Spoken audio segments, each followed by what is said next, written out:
mbokk yi ñu ngi leen di jaajëfal ci ànd beeg topp bi seen site Sénégo dellu siwaat ci entretien exclusif bi ndax actualité ko soxal ci phénomène immigration clandestine bi donte sax daan ko woowee immigration maanaam irrégulière ci jargon bi nga xam ne moo gën a approprié ci domaine googu noonu ba tax na ñu ngi am un jeune boo xamante ni doomi réew mi la tudd Cheikh Ahmadou Bamba Fall moom jiite nag benn association goo xam ne dafay xeex li nu mel ba tax na ñoom dañoo taxawal li ñuy tuddee village du migrant moom la ñuy fas yéene waxtaan lu jëm ci tenant ak aboutissant maanaam question immigration clandestine bi Cheikh Ahmadou Bamba bismillah ci jotaay waxtaan wi. maa ngi lay nuyu yaa Moussa di nuyu internet yi ni seetaan ci fi nga xam ne moom moo nekk Sénégal di nuyu képp koo xam ne yaa ngi déglu suma kàddu tey am mbégte ci invitation bi ngeen ma defal. ok mbokk yi waxtaan wi dafay jëm ci mbiru immigration clandestine ndax amoon na fi ay jamono ba ñuy naan Barça wala Barsax jamono dox yëf yi dikkaat ndax ku ne xam na ni ñu ngi ci benn contexte goo xam ne dafa xaw a spécial mu di pandémie Covid 19 bi waaye balaa noo dugg ci waxtaan wi d'abord nu gis ni jiite nga li ñuy tuddee village du migrant peut-être yow mi nga xam ne yow yaa jiite mbir mi pour ñi la xamul mën nga ñu baaxee benn bref résumé yaay kan après nga ñëw dikkal ñu ci sa structure bi d'abord ban structure la lan moo ko tax a jóg par rapport ak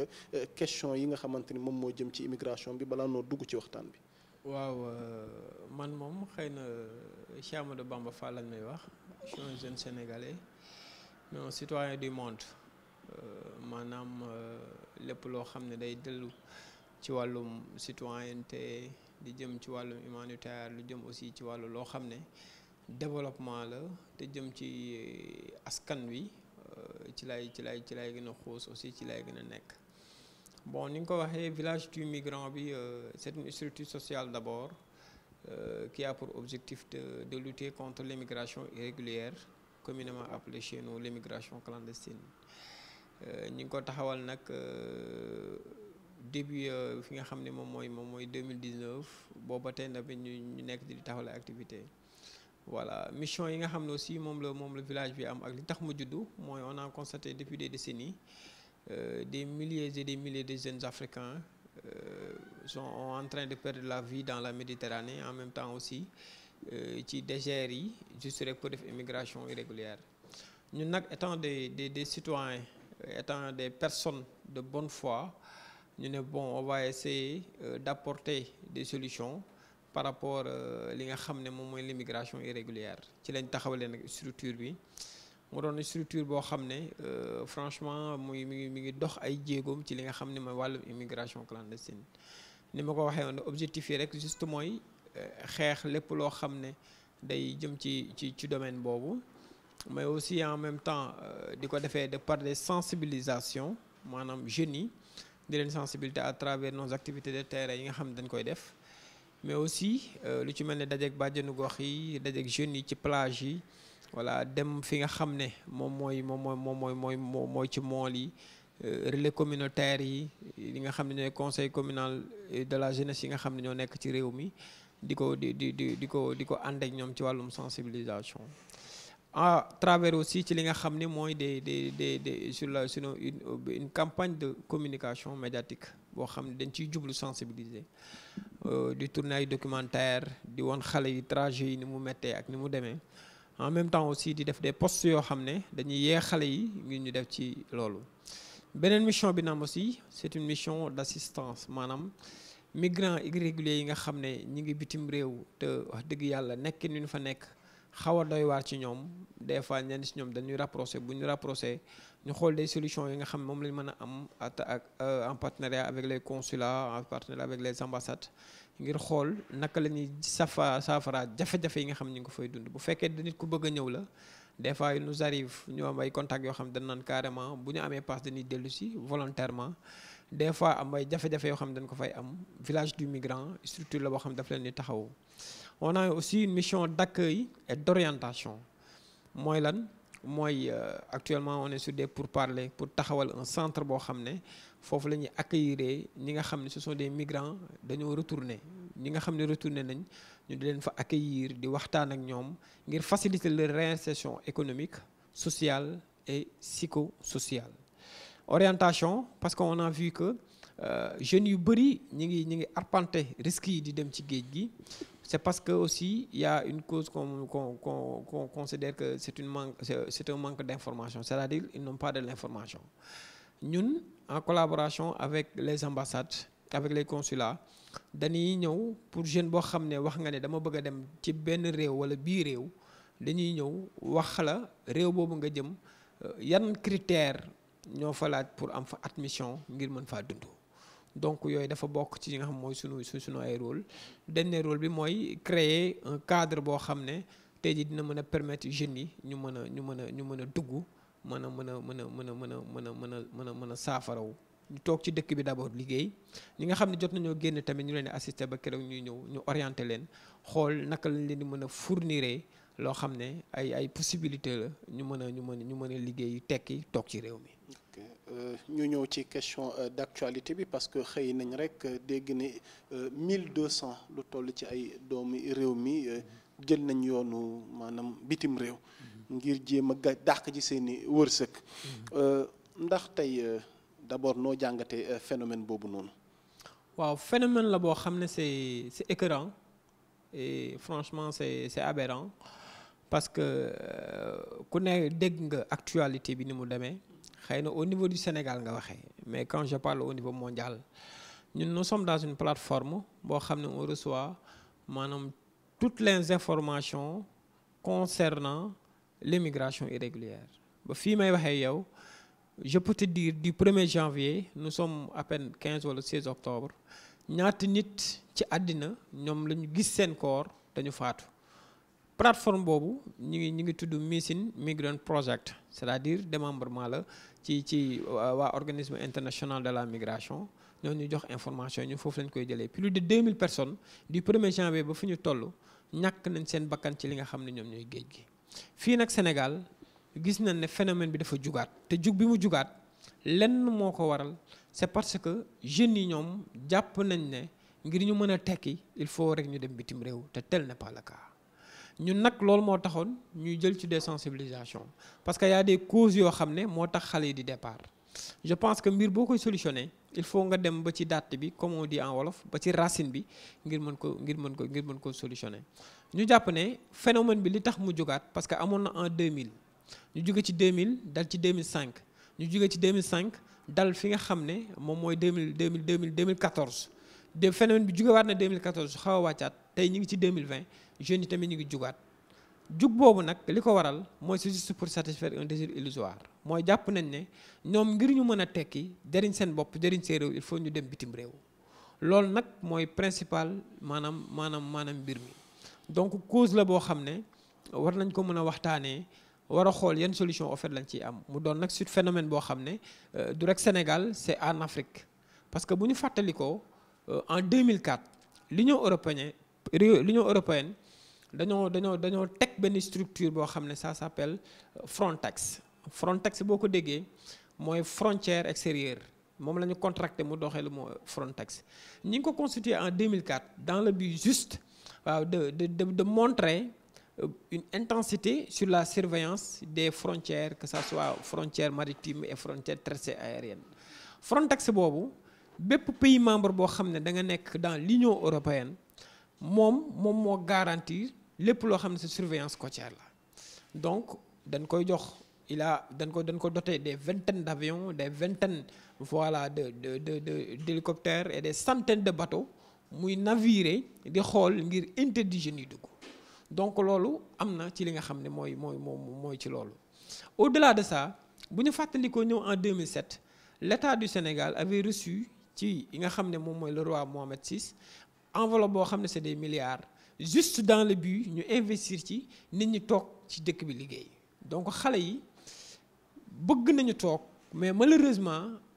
gisuñu fi leen toogee ndax nit ka boo ko naan toogal da nga koy jox ci lu mu jàpp. Deuxièmement ñu ci ëpp ci ñoom tamit gannaaw bi nga xamee ne en fait ñoom am nañ yéene ji y a une cause boo xam ne tamit am na ci mooy benn cause sociale am na ci. ndax justement maa ngi jéggalu ci question boobu noonu laa bëggoon a ñëw ma indi tuuti précision parce que Moïse Sarr mi nga xam ne moo yor Sénégalais de l'extérieur moom il a précisé que 1277 la dont des Sénégalais donc lépp duna ay Sénégalais mais justement est-ce que jàppoon ni échec politique d'emploi yi moom moo ubbi yoonu maanaam bitim réew yi ngir maanaam xale yi mën a dem dàq ji seen wërsëg bitim réew foofu. loolu cause la ci te effectivement dama koy dëggal li tax ma koy dëggal mooy il faut séparer les migrants dafa am ñoo xam ne cause politico-humanitaire moo leen yóbbu ñooñu bu ñu demee ay demande d'asile la ñuy récupérer ñooñu selon la loi de convention bi nga xam ne am na en 1951 te mu amoon Genève ñooñu ci boppam seen statut bi leen jox mooy ce sont des réfugiés donc bokkuñu ak ñi nga xam ne ce sont des migrants économiques et des migrants sociaux nous au Sénégal ak xale yi ni ñu demee nous avons des migrants socio-économiques ñoo xam ne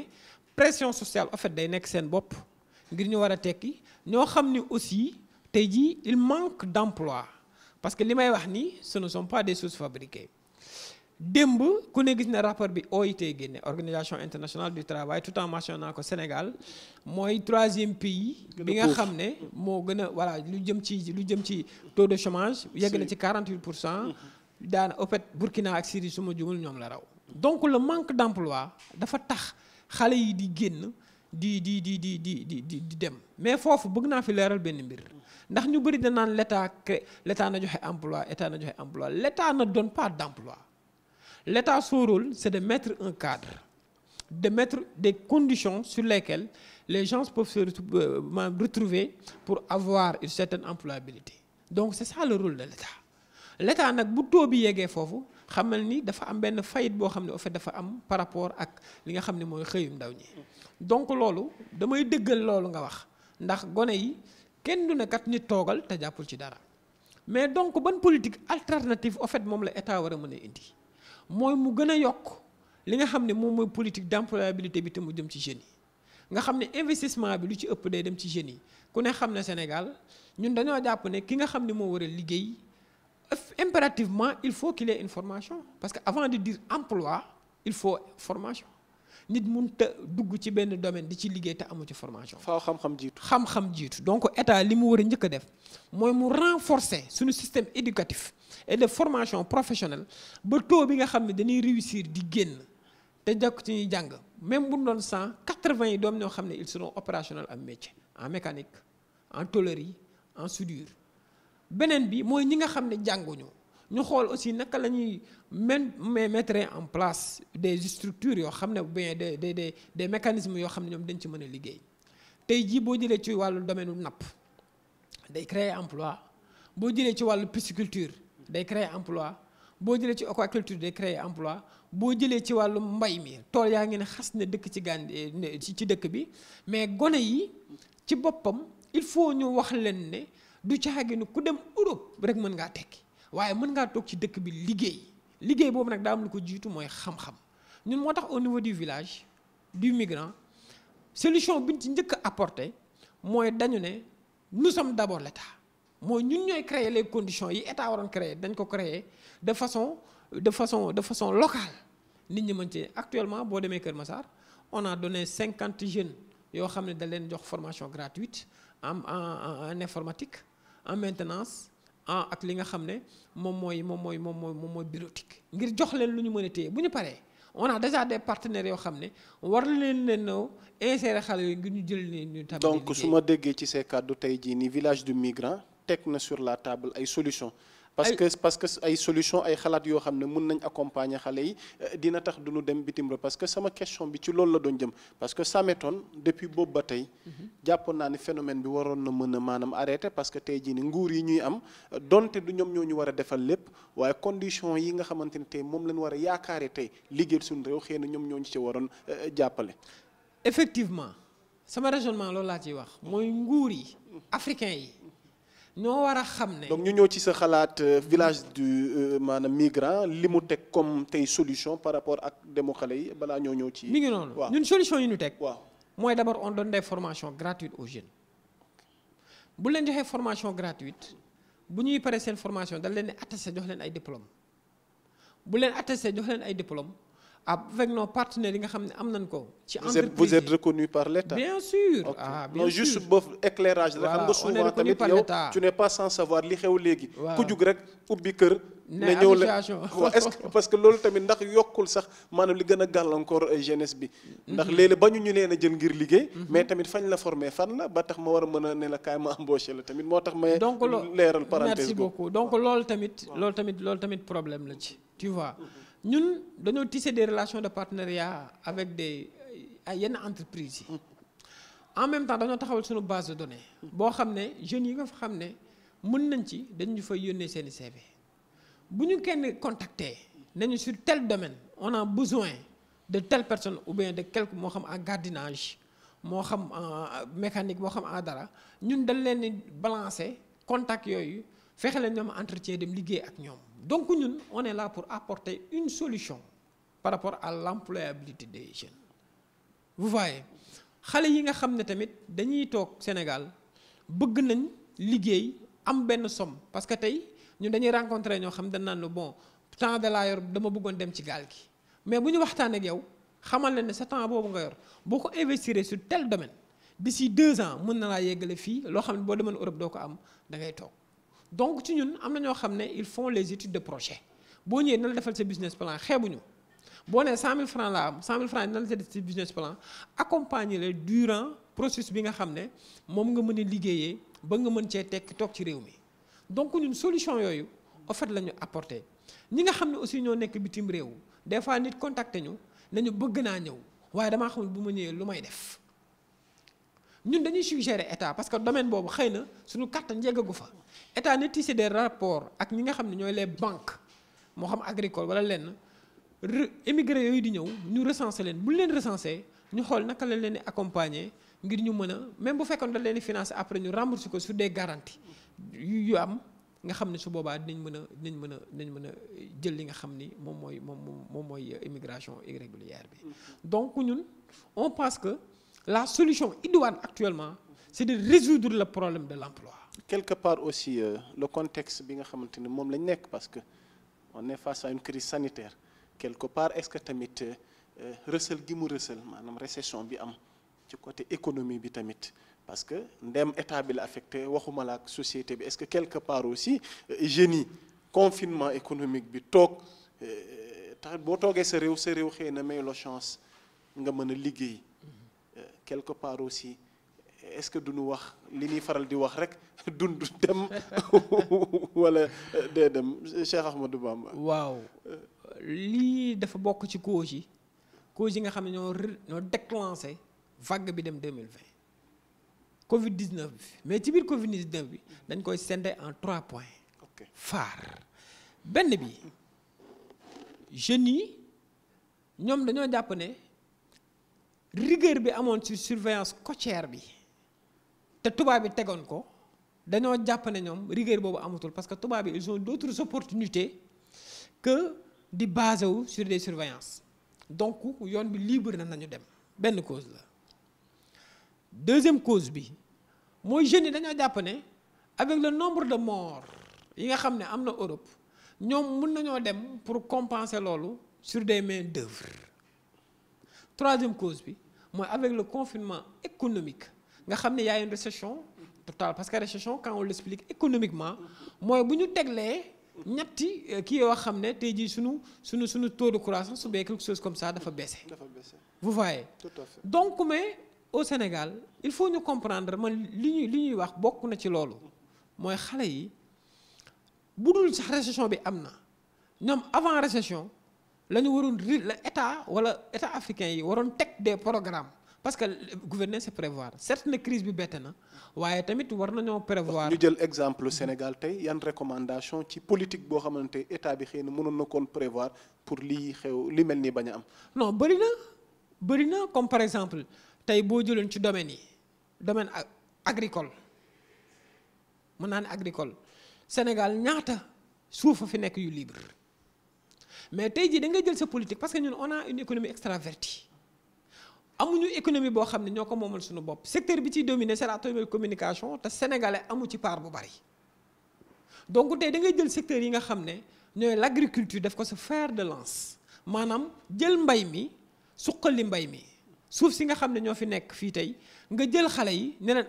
j'ai besoin damay déclencher benn financement boo xam ne c'est tant de milliards yooyu bëgg naa jeunes yoo xam ne en fait bu ñu ñëwee man dinaa leen mën a maanaam financer ñu nekk ci tool yi daal di bay vous voyez donc ce sont des alternatives yoo xam ne mënoon nañ koo jël avant nga xam ni même crise buy am day fekk on a déjà les pays solides yoo xam ne dañ mën a assurer suñu relance économique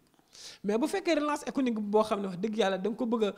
bëgg a maanaam causé waat wala kii ko tamit ci leneen finalement xale yi bu ñu jugaatee dañuy jaar ci géej gi. donc ñun li bëri na ci domaine yu bëri mën naa dugal domaine pêche domaine u leneen ak leneen mais il faut ñu jàppale xale yi ñu opérationnel. La preuve que je vous donne même ñi jàng tey ñoo ëpp chômeur que ñu jàngul boo duggee université Cheikh Anta Diop bi sur 90 000 étudiants les 80 000 étudiants n'ont pas de métier dañuy jàng loo xam ne c'est théorique. ñi ngi lekk là on comprend c'est le savoir théorique. c'est le savoir théorique voilà donc boo leen indee sur le terrain en termes de. non ñooñu buñ leen embauché wul du ñu liggéey c'est-à-dire nous avons une éducation qui tend. Koo xam ne dafa ñëw pour nous assimiler mais pas pour un développement mooy lan mooy tey jii booy indi nit di ko jàngal da nga koy jàngal mu autonome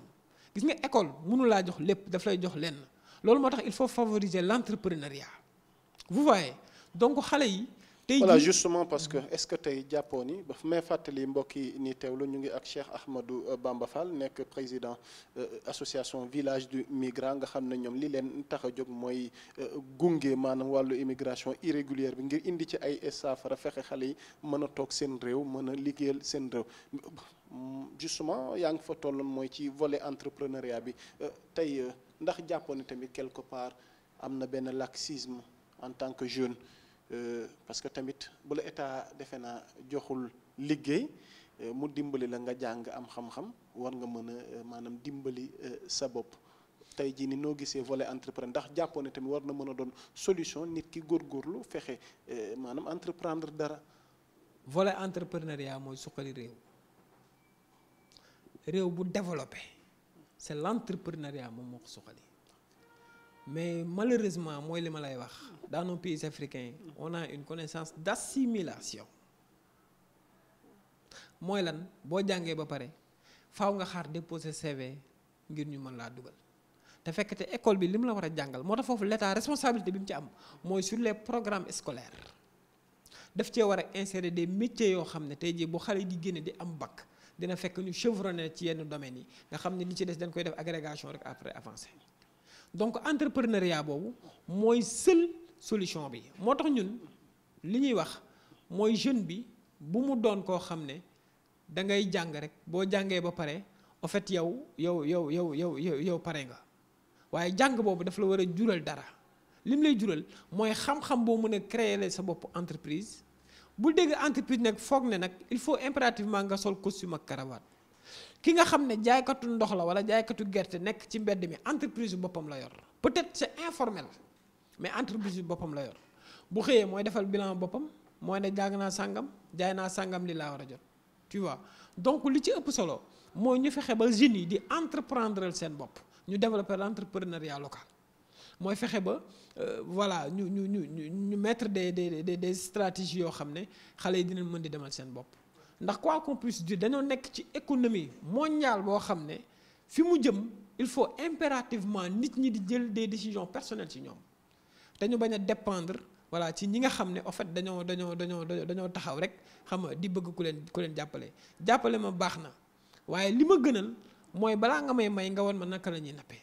mooy nañu former jeunes yi sur l'entrepreneuriat sur beaucoup de domaines. nga xam ne tey jii bu ñu entreprendre ba ñu formé ba pare nag état du Sénégal ak état des Africains am fullay yam ci li xale yi di def ngir mën leen a jàppale ngir ñu suqali ndax mbir mi du rek jox la financement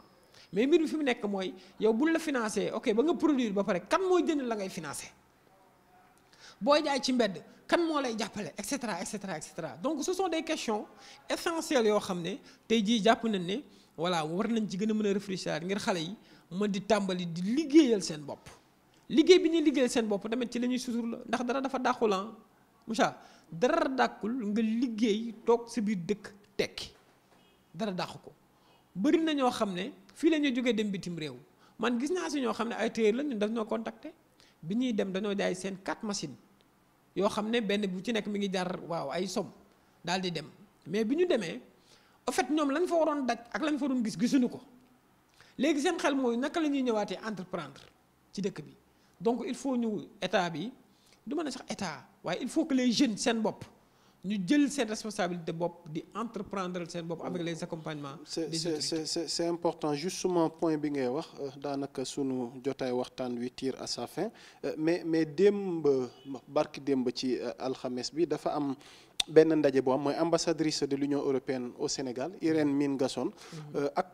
kuréel gi ñuy tuddee consortium jeunesse du Sénégal CJS dañu signé benn protocole de partenariat nee nañ dañuy fas yéene établir un cadre stratégique de dialogue visant à élaborer des réflexions sur la promotion des jeunes n'est-ce pas mais man li ma soxal ci jotaay googu noonu moom mooy ki nga xam ne moom leen dënk suñu jeunesse bi mooy ministre de la jeunesse Néné Fatoumata Tall ndax souvent dañuy faral di wax tout le temps que ni elle manque d'une bonne politique maanaam pour suñu jeunesse bi ci wàllu emploi mais moom dafa wax ni ci jotaay waxtaan wi pour sa part mooy ministre de la jeunesse Néné Fatoumata Tall dafa souligner que ni maanaam l'Union européenne partenaire traditionnel du Sénégal vient de démontrer une fois de plus son engagement et sa détermination à toujours accompagner les jeunes dans leurs projets de développement est-ce que ñun dañuy nekk ci benn éternel maanaam tey rapport boobu c'est les autres qui nous accompagnent tey jii nii ci lu ñu bëgg dàqunu ko coopération fii leen ko fekk est-ce que tey jotul tey jii nii mooy li nga doon wax noonu sànq mu doon loo xam ne dañuy dafay doon ñun la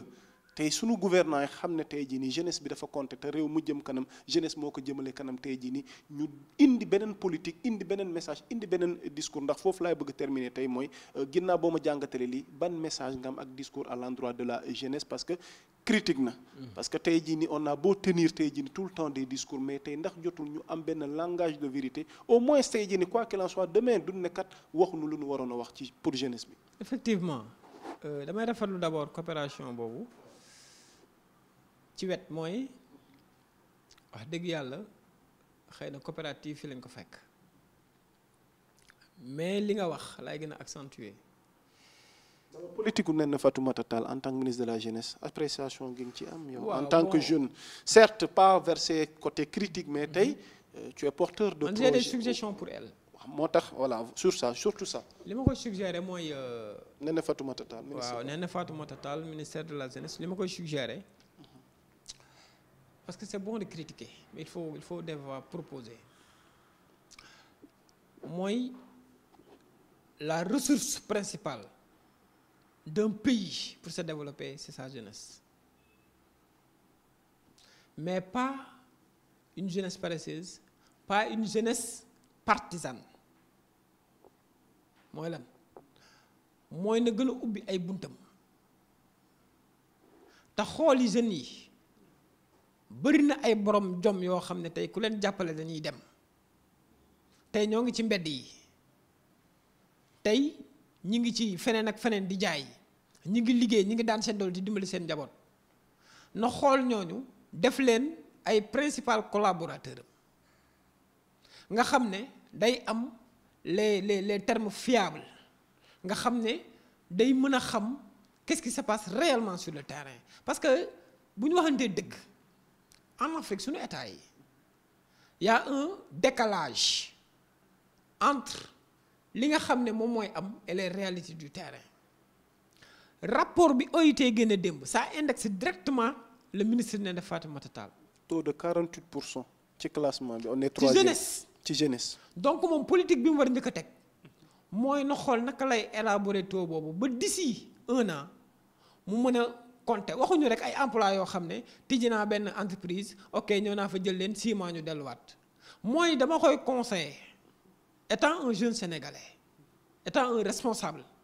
mooy na gën a accentuer ses politiques sur l'entrepreneuriat des jeunes ndax entrepreneuriat des jeunes moo mën a may jeunesse bi di liggéeyal seen bopp c'est bon di wax ne nit ki jox ma yaa ñu ànd nanga ma sàngam waaye demal sa bopp dana dàq ko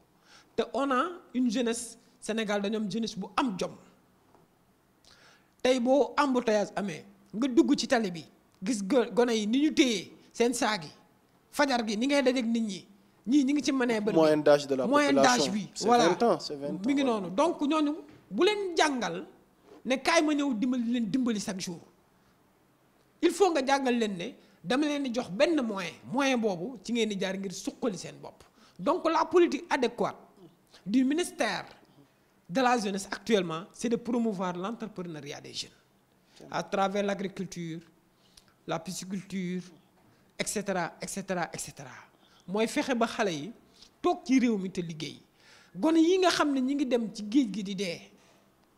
te xëy na du seen sago du leen plaider ndax immigration est bon mais l'immigration irrégulière est condamnée ñoom it nañu xam ne tukki taxul tekki loo am ku la jàppale am tamit ku la dimbali bu fekkee ne yow sa bopp gëmoo sa bopp doo dem te bëriwaa na ñu fay dem xam nga du ñu yóbbaale li tax ñu fay sonn mooy du ñu yóbbaale métier dama la yëgal ñaar Europe ñaar ñi ñoo fay dugg régulier étant un étranger. justement xam naa ñu jeexalee foofu noonu. après nga dikk ci sa message bi nga xam ne moom ngay jëmale ci jeunesse bi. Europe ñi fay dugg régulier mooy un étudiant bu dem jàngi durant son séjour day régulier et quelqu'un ku dem ngir benn contrat de travail kooku day régulier waaye koo xam ne jaar nga fi dem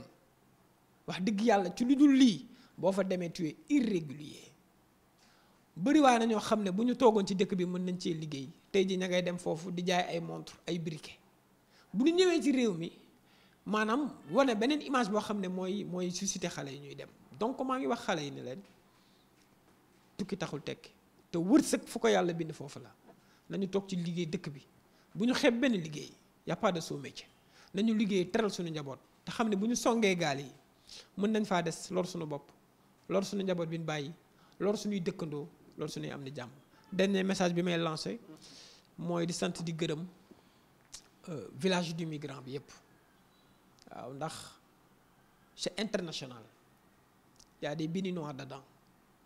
y a des Togolais voilà y a des Nigérians y a toutes sortes de nationalités africaines dedans mais suñu base Sénégal lañ ko sampagum d'ici quelques années nag dinañu génn maaye Afrique bi yëpp maaye monde parce que c'est ça nos objectifs. Notre objectif c'est pas juste de rester au Sénégal base bu ñu tegagum la mais nationalité yi fi nekkee ku ci nekk dana la fekk ci sa dëkk daal di am ak yow liggéey fexe dimbali jeunes yi nga xam ne ñoom ñoo fa nekk sur l'entrepreneuriat sur la conscientisation fexe ba ñun Afrique ñoo ko mën a suqali suñu réew bu ñu jugee ci géej gi nañu toog jàppale suñu dëkk jàppale suñu bopp suñu état africain yi nañu am fulla wax ak ñi nga xam ne ñooy les états internationaux ak yi étrangers ne leen carrément ndaw ñii di fi ñëw ñu fi ngi dara dañu fi ngi liggéey donc ñoom nañu wàññi seen durcissement bi ñu teg ci les conditions ak chartes yi donc nañu teg une politique d'assouplissement pour que xale yi gën a am visa gën a dem xale yi tamit bu ñu jaay seen bakkan ngir bëgg a dem ndax ku toog ci réew mi mën nga cee tekk donc loolu laay mujjee di la sant di la gërëm ci invitation bi. Voilà merci beaucoup. Voilà Cheikh Ahmadou Bamba Fall yow tamit ñu ngi lay jaajëfal moom mooy président association googu village du migrant actualité soxal waxtaan wi nag ndax ndaw yi ñu ngi dem te dem bi léeg-léeg li ci wóori di maanaam dafay fës ndax gàllankoor gu ne ngi ci nu bëgg rek xale yi gën a ressaisir muy man ak samay morom di jaajëfal moom ñi mu àndal ñoo teewee jotaay bi sëñ Yéli di jaajëfal Seydina mi nga xamante ni moom moo nekk ci xarala ga ak équipe Sénégal bi yëpp ci accompagnement bi di leen jaajëfal di doon dox dig daje beneen yoon ak beneen invité. Merci beaucoup.